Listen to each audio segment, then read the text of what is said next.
বিসমিল্লাহির রহমানির রহিম। আসসালামু আলাইকুম, welcome back to my channel. আপনারা কেমন আছেন? আমি তো আলহামদুলিল্লাহ বেশ ভালো আছি। তো প্রতিদিনের মতো আজও একটি ভিডিও নিয়ে এসেছি আপনাদের মাঝে। দয়া করে প্লিজ আপনারা আমার ভিডিওটা স্কিপ করবেন না, প্রথম থেকে শেষ পর্যন্ত দেখার চেষ্টা করবেন। আর বন্ধুরা, আপনাদের সাথে আজকে একটি বিশেষ গুরুত্বপূর্ণ একটি কথা আপনাদের সাথে শেয়ার করব। তো বন্ধুরা, আমার ভিডিওটি প্রথম থেকে শেষ পর্যন্ত দেখবেন, আর আশা করি আজকের ভিডিওটা অনেক বেশি ভালো লাগবে। তো আমার পাশেই থাকবেন, আর দেখার শুরুতে ছোট্ট একটি লাইক দিয়ে দেখবেন। আপনাদের কাছে আমার এই অনুরোধটি রইল। আর বন্ধুরা, আমি তো গ্রামে থাকি, সেজন্য গ্রামের পরিবেশটাই আগে তুলে ধরার চেষ্টা করলাম বন্ধুরা। আর অতি গুরুত্বপূর্ণ একটি কথা শেয়ার করব, কিভাবে আপনারা এই অতি সহজেই ঝরঝরিয়ে ভিউজ পাবেন।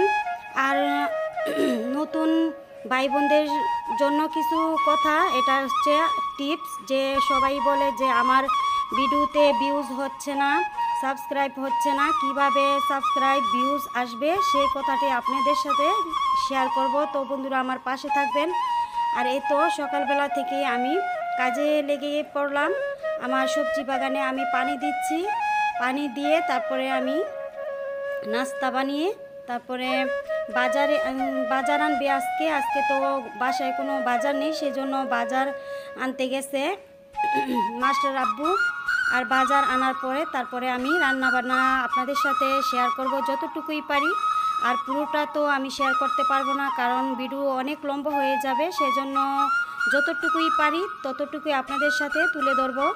আর ইনশাল্লাহ আপনাদের পাশে আমি অবশ্যই থাকব, আপনারা আমার পাশে অবশ্যই থাকবেন। আর এই তো সকালবেলা আমি আমার সবজি বাগানে পানি দিচ্ছি। আর এই তো এটা হচ্ছে আমার কলার বাগান, কলা ধরেছে গাছে। আর এত বড় কলার ছড়িটা হয়েছে, আর বন্ধুদের সাথে শেয়ার না করে পারলাম না। আর বন্ধুরা, আমার তো ঠান্ডা লেগেছে, সেজন্য একটু কাশি আসছে, তার জন্য আমি ছড়ি চেয়ে নিচ্ছি, দুঃখিত। আর এটা হচ্ছে সকালবেলা 6:30 বাজে, ও তখন রৌদ্র উঠতেছে। তখনই এই ভিউটা, বাহিরের ভিউটা, আমার বাড়ির উঠোনের মাঝখানে এই যে আম গাছটা ছিল, ওই আম গাছটাতে তো অনেক ব্রকলি এসেছে, সেজন্য আপনারা সবাই সাবস্ক্রাইব করে রাখবেন। আমি যেই নিয়মিত ব্লগ দেব তো আপনাদের মোবাইলে সাথে সাথে পৌঁছে যাবে। আর আমি তো সব কাজ তো ভিডিওতে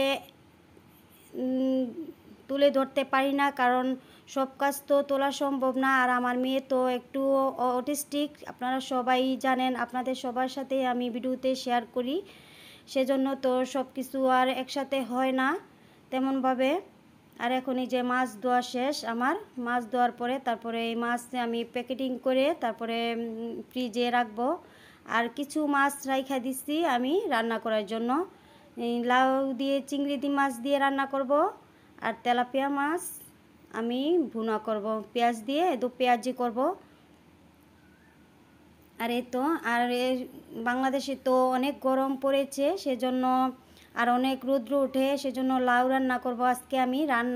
লাউটা কিন্তু একদমই কচি ছিল, অনেক কচি লাউটা। আর লাউ তো রান্না করে খেয়েছি, অনেক মিষ্টি ছিল লাউটা। আর লাউ আমার অনেক পছন্দের খাবার। আর আল্লাহ তাআলা তো লাউ নাকি বেহেশতের খাবার, সেজন্য আমার লাউটাই বেশি রান্না করলে বেশি ভালো লাগে। আর এই লাউটা কুটি নিচ্ছি তারপরে চিংড়ি দিয়ে। আর কিভাবে আমি লাউটা রান্না করব তো আপনাদের সাথে শেয়ার করব, কিন্তু লাউ রান্না করার সময় সবাই ফলো করবেন। এই যে আমি মাটির চুলায় রান্না করব আজকে লাউ। এই যে লাকড়ি দিয়ে আমি জাল ধরিয়ে নিচ্ছি। আর লাউ রান্না করলে হলুদ মরিচের গুঁড়া সবাই একটু কম কম ব্যবহার করবেন, কারণ লাউ রান্নাতে মশলা অল্পতেই লাউ রান্না অনেক মজা হয়। আর এখন আমি মাছ ভেজে নিচ্ছি, তেলাপিয়া মাছটা যে ওটা। আর আমরা তো বাসায় সবাই মাছ ভাজা ছাড়া কেউ মাছ পছন্দ করে না, সবাই মাছ ভেজে খাই। আর এখন আমি এই যে মাছ ভেজে একে একে সবগুলি মাছ তুলে নিয়েছি। তুলে নিয়ে তারপরে এখন আমি লাউ রান্না করব। এই যে দিয়ে দিয়েছি পেঁয়াজ দেওয়ার পরে একটু ব্রাউন কালার হওয়ার পরে তারপরে এই চিংড়িগুলি দিয়ে দিয়েছি। চিংড়ি মাছটা দেওয়ার পরে ভাজা হলে একটু ব্রাউন কালার হলে তারপরে আমি একটু হলুদে আদা বাটা আর আলাদা করে রসুন বাটা দিয়ে দিলাম, কারণ আমি তো ব্লগ চ্যানেল চালাই, সেজন্য আদা রসুন বাটা আলাদা করেই বেটে রাখি, কারণ কোন সময় কোন রেসিপি দিতে হয় সেজন্য একসাথে ব্লেন্ড করা হয় না। আগে আমি একসাথেই ব্লেন্ড করতাম। আর একে একে সবগুলি মশলা আমি এখন এই যে দিয়ে দিচ্ছি। হলুদের গুঁড়ো, মরিচের গুঁড়ো, ধনিয়ার গুঁড়ো, আর এখন একটু নাড়াচাড়া দিয়ে তারপর ভালো করে কষিয়ে নিয়ে তারপরে আমি এই যে লবণ দিয়ে দিলাম। এখন লবণটা দিতে আমার মনে ছিল না, সেজন্য একটু পরেই দিয়ে দিলাম। আর এখন তো দিয়ে দিলাম আমি লাউটা দেওয়ার পরে দেখবেন কি একটু সাদা, কারণ আমি মশলা অ্যাড করেছি একদমই কম, সেজন্য একটু সাদা লাউ রান্না করলে মশলা কম দিলেই ভালো হয়। লাউটা অনেক মিষ্টি ছিল। আর এখন দিয়ে দিলাম আমি কাঁচামরিচ দেওয়ার পরে কিন্তু ফ্লেভারটা অ্যারোমা অনেক সুন্দর বের হয়েছে। এখন দিয়ে দিলাম, এই তো হয়ে গেছে। এখন দিয়ে দিলাম আমি ধনিয়া পাতা। আর এই ধনিয়া পাতাটা ছিল আমার সবজি বাগানের ধনিয়া পাতা আর সবজি। আর এখন হয়ে গেছে, আমি লাউটা নামিয়ে নিচ্ছি। এই তো এই যে লাউ রান্না হয়ে গেছে। এখন রান্না করব আমি মাছ রান্না করব, দু পেঁয়াজে করব মাছ। তারপরে এখন তেল দিয়ে তারপরে একটু লবণ দিয়ে আমি পেঁয়াজটা ভালো করে ব্রাউন কালার করে ভেজে নিয়ে তারপরে আমি আদা বাটা রসুন বাটা দিয়ে তারপরে আমি ভালো করে নেড়ে চেড়ে কষিয়ে নেব। কষানোর পরে একটু পানি দিয়ে দিলাম। পানি দেওয়ার পরে তারপরে আমি একটু ভালো করে কষিয়ে নিয়ে তো অন্য মশলাগুলি অ্যাড করে দেব। তো হলুদের গুঁড়ো 1 টেবিল চামচ, মরিচের গুঁড়ো 1 টেবিল চামচ, ধনিয়ার গুঁড়ো 1 টেবিল চামচ, জিরার গুঁড়া 1 টেবিল চামচ, আর স্বাদ মতো লবণ। আর এই যে জিরার গুঁড়া দিয়ে দিলাম। তারপরে মশলাটাকে ভালো করে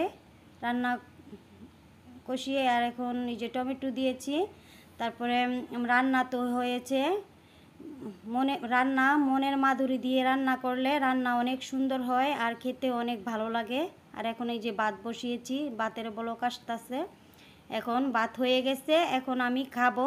তো বন্ধুরা আমার পাশে থাকবেন। আর তো বন্ধুরা সাবস্ক্রাইব কিভাবে বাড়বে, ভিউজ কিভাবে বাড়বে, তো ভিউজ তো আপনারা যেই ভিডিওতে কমেন্টস আসে ওই ভিডিওটা আপনারা দ্বিতীয় ভিডিওর ছাড়ার আগে আপনারা ওই ভিডিও থেকে আপনারা ক্লিক করে আপনারা ভিডিও দেখবেন, তো আপনাদের অটোমেটিকই ভিউজ বেড়ে যাবে। আর ভিউজ বাড়ার সাথে সাথে আপনাদের অটোমেটিকই সাবস্ক্রাইব আইসা পড়বে। আর এটা হচ্ছে টিপস, নতুন ইউটিউব ভাই বোনদের টিপস। আর আপনারা পরিশ্রমের পরে কিন্তু সফলতা অবশ্যই আসবে, আপনারা কোনো টেনশন করবেন না। আর নিয়মিত রেগুলার আপনারা ভিডিও দেওয়ার চেষ্টা করবেন। প্রতিদিন যদি ভিডিও দেই তাহলে ভিউজ অবশ্যই বাড়বে। তো আজকের মতো